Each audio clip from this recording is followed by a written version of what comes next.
Hello and welcome to Sean White's Solar and Energy Storage Podcast. This is my last recording at RE Plus before I have to run to the airport right at the end. We are recording live from the Power Up Live Pro Studio presented by TerraHive, thanks to RE Plus and Suncast Media for hosting us. We're having a great time, aren't we, Laura? And so Laura Ward is a PhD, and she's an engineer. She does all kinds of stuff. Maybe I can let you introduce yourself because you're probably better at that than I am. Also, we're going to talk about grid forming inverters today. Go ahead and let us know about yourself. My name is Dr. Laura Ward. It's a pleasure to me discuss about this interesting topic. I have more than 15 years working in the industry, focus on these new technologies as well. I was able to actually support my doctoral dissertation based on grid forming inverters and the next generation of power electronics to make the grid dynamic and participative. So this is actually a part of my trajectory. I think that grid forming inverters are, it's pretty obvious they're a thing in the future. Do you know more about grid forming inverters than I do? No, you do, because you wrote your research paper and everything on it. What's a good way of explaining what this technology does? This is a good question because the mental concept of grid forming inverters are actually devices, are a cost-effective devices that can support the grid in the way that they can actually help to keep the system stable with a specific control algorithm that is implemented, and with then also they can mimic synchronous machines, which is an amazing part of the technology because that can allow us to reduce the consumption of fossil fuels. And doing that, we can actually continue working in our goals for decarbonization. That's pretty awesome. So even probably a lot of people don't understand too much about what's even going on with, as you say, synchronous machines. Traditionally, power is like spinning big pieces of metal, right? And one of the things that I always thought that was interesting is how they automatically synchronize with each other. If you have one big old coal plant over here and another one over there, you could turn on the other one and they go at the same rate. They just kind of naturally sync with each other. And so now we have something that's much smarter than these archaic, big exploding things that turn things that are big pieces of metal and all that kind of stuff. We have electronics. They're an expert in those electronics. They have grid following inverters, which is kind of like Gen 1 to get everything going because we're in the real early days of solar. You just have to go 100 years in the future. You'll see where we are. It's like, man, that was infant. We get a bunch of, do they call it IBRs? IBRs. Inverter-based resources. Yes, that's right. And then you've got all these inverter-based resources. They don't have that, what they call inertia of the spinning things. And so if one thing goes down, it might cause a chain reaction. That's the thing that we're worried about, and that's the thing that is solved by the grid forming inverters. So when you're just like a little less than 1% of the grid, and the inverters go off because the frequency jumbled a little bit or something, or somebody drove into a power pole, whatever it was, it's not a big deal. If you have the whole grid running on solar inverters, you need it to be stable. How does the grid forming inverter do that? I think they're mostly associated with energy storage, not with PV, because you can't dig deep with PV.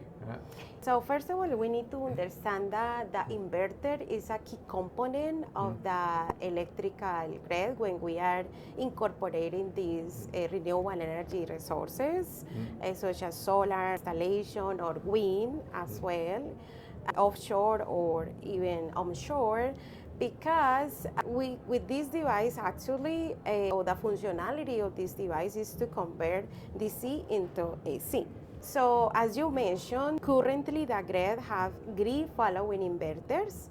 They are very different than the grid forming inverters. The main difference between them are based on the grid following inverters. They are acting like a current source. The output of these devices are modeling like a current source. Meanwhile, the grid-forming inverters as a voltage source. This is important because that allows us to work with the control in the way that we can mimic some signals, having some virtual signals in order to get with the active power and reactive power some signals that can help us to regulate the voltage and the frequency.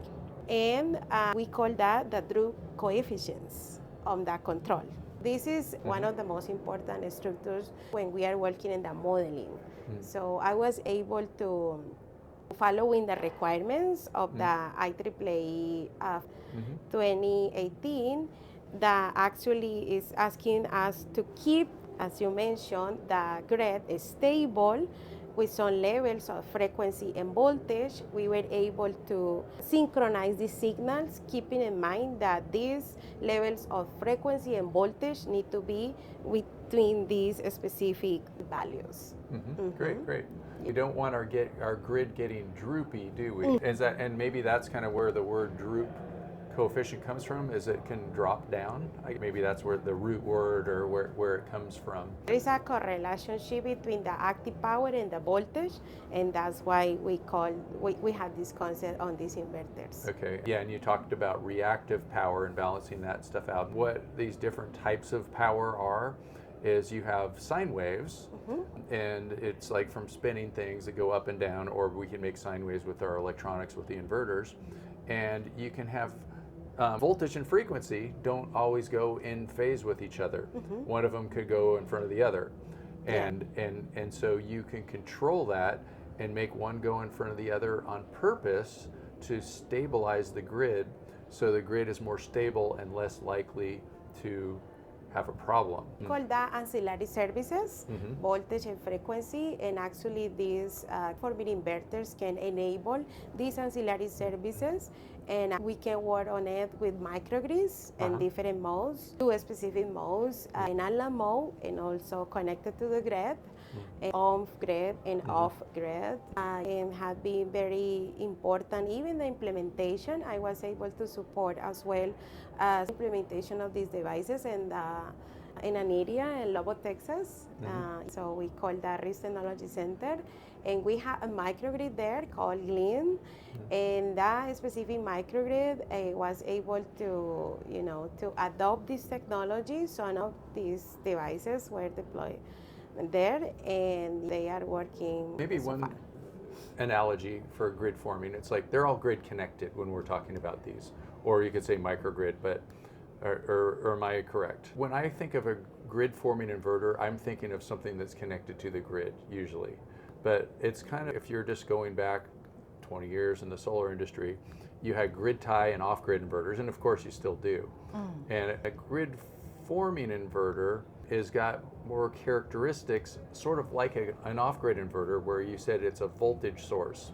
So if more current comes away, it's going to automatically stabilize that voltage by making more power. That's why it has to work with a battery, because it has to get it from somewhere. And solar inverter is maxing out. So, and it's more like a current source. It just sees the grid and it just sends current to the grid. And so we need more of these characteristics like we have in an off-grid inverter to have inverters connected to the grid to help stabilize the grid, because if we're all there is, we're not using the fossil fuels and the big spinning things and all that kind of stuff, then we have to be it, and we have to stabilize the grid. So we have to have some of these ways to stabilize the voltage. We have different type of inverters. Some of them can support the grid, and this specific inverter, grid forming inverter, that's why the name is forming, because they are able to form some networks when even we don't have power. So they don't need to wait for a signal as the following inverters. That's why the name is following, because they are following some signals for the electrical grid when there is no power. There is no power. These grid forming inverters have the ability to actually restore the system even when we don't have power. This is one of the big functionalities of this new technology, because if we are talking about microgrids, a microgrid can be connected to the grid or can be disconnected to the Sure. grid, can work, in a nylon mode. And this technology can support even with something that we call black start capability. Black start. Mm-hmm. Which is actually the ability to restore that system because it's an autonomous, don't need to wait for signal from for the main grid. Great. Okay. And I'm wondering too, like when you're making or specifying a grid forming inverter, like you could program it to work like a grid following inverter, or they have different functionalities, but no, the certification of them is a similar certification, but they have different functionalities. The main idea or the difference between them is actually in the control. The control for the grid forming inverter is a control that allows to have an output, which is a voltage source, versus the grid forming inverter where we have a current source. So the control is totally different, and the functionalities as well in the way to support the grid. Okay. So if somebody is buying an inverter, and usually we're talking about not on your house, right? These grid forming inverters are usually big inverters, like big energy storage inverters, or all different sizes, or okay. So if somebody is buying an inverter, I guess there has to be a policy in place when you get an interconnection agreement to even be able to use a grid forming inverter.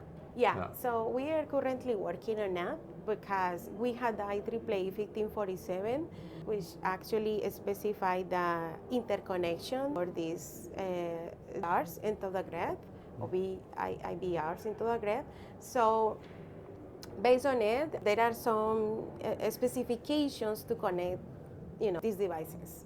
So I'm currently supporting Department of Energy and Environment. I'm supporting them with a vision. They have a plan for grid modernization, and I'm supporting them with a new perspective on advanced inverter technology to incorporate that into the grid of DC. The DC grid, the Washington DC grid. Okay. Yes, the awards that they had there. How is that going to work? Are they going to get a bunch of grid forming? By the way, they have great incentives for solar there because they have really good SREC, solar renewable energy certificates, and so with all the solar, I guess it helps to have grid forming inverters. But also too, forming inverters can work with energy storage with even a grid that doesn't have solar. Is that correct? Battery storage is a system that can work like a backup for this technology, right? And the main idea that we have through the document for the roadmap is to incorporate as well these batteries into the microgrids that can support in a better way, the power demand that we can have, and we can see during a timeline, a time frame even bigger, because the load is growing. Where do you see the forming inverter policy going in the future? So currently there are so many aspects of the technology and also of the regulations or the regulation framework that need to be specified. That's why we have working groups. We are working with different stakeholders, including the utility. This case is PETCO. Also other stakeholders that have knowledge on this deployment. And so this is actually a work, that need to be aligned with, not just with the regulations of what the technology, but also with the communities, with the low-income areas where we want to expand, this technology according to the solar community projects. Great. Well, thank you so much, Laura. So we can finish off with just that we have to finish pretty soon because my flight is boarding in 24 minutes, if you could believe that. So as far as forming inverters, maybe one more time we can just kind of people what they are.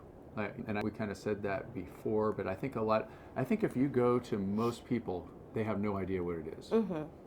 And so if people could just have a quick, maybe sentence or something like that so people, we could rub it into their brains to let them know what a grid forming inverter is. Yeah, for sure. I have a good comparison on it, and when we have time, yes, I can actually, present a perspective, a parallel situation about what the grid following inverters means for the current grid versus in the future, and how is going to be the interaction between the main with these IBRs that can be incorporated into the system to make the system dynamic and participative as well. Okay, great.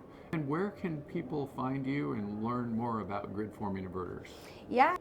3 years ago, I started to write related to the topic.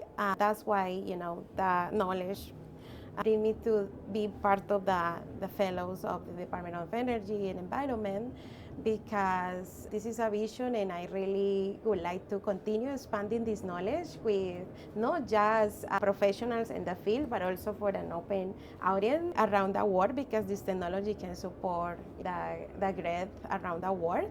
So you can find me in LinkedIn as Laura Ward, PhD. And we'll put a link in the show notes. Yes, for sure. And also on Instagram, I appears like stem.lauraandre. Now, there are some publications in the OSTI website where I have more, information through my papers about this amazing. Well, thank you so much, Laura Ward, PhD, and thanks for everybody else for listening to the podcast. Thank you so much. And we are recording live from the Power Up Live Pro Studio presented by TerraHive. Thanks to RE Plus and Suncast Media for hosting us. And I believe this is my 16th podcast in 2 days. Wow. Which is definitely a record for me. So thanks for being the grand finale. I always save the best for the last. Thank you. Okay. Thanks so much, Laura Ward. And make sure to go to SolarSEAN.com and learn about all of my classes and what I'm up to. Take care. Over and out. Woo!